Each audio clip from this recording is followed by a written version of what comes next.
சீமான கைது ஆயிட்டாரா திருநெல்வேலி இருக்க அத்தனை டாஸ்மாக உடைக்கப்பட்டு அண்ணன் கைதாகல ஆக முடியாது. தமிழ்நாட்டுக்காரன் ஃபுல்லாக சாதியவாதிங்க எல்லாம் சாதியவாதி இல்லைங்க. நாங்கள் எல்லாரும் என்ன ஒரே ஜாதியில் இருந்தால் நாம் தமிழர் நாமே தமிழர் அப்படின்ட்டு நாடார் தேவர் பல்லர் பரையர் போனார் எசி எல்லாரும் ஒன்றா தான் நிற்கும்.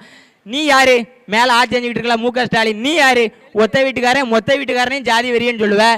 மீன் பிடிக்க போனால் எங்கள் அண்ணன் சொன்ன மாதிரி பேராசிக்கு போகிறாம்ப எங்கே இருக்க பூர்வகுடி மக்கள் கல்லர் மரவர்களுக்குலாம் நீ களவாணின்னு பட்டம் கட்டி வைப்ப. நீ யாரு பஞ்சமரம் 12 லட்சம் அண்ணன் சொல்லுமே 12 லட்சம் ஏக்கர் பஞ்சமர நிலத்தை ஆட்டையை போட்டு நீ களவாணி தானே.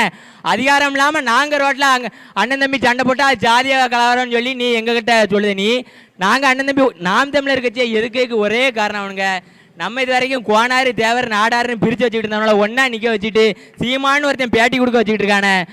அண்ணன் சொல்லிட்டாரு 10-15 அமைப்போட நிறுத்திடுவோன்னு நினைக்காத, 26 முடிவுக்குள்ள 50-60 அமைப்பை ஒன்றா ஏற்றி ஒன்னே சொட்டை நொறிச்சு ஓட விடுத வரைக்கும் அண்ணன் ஓயமாட்டாரு.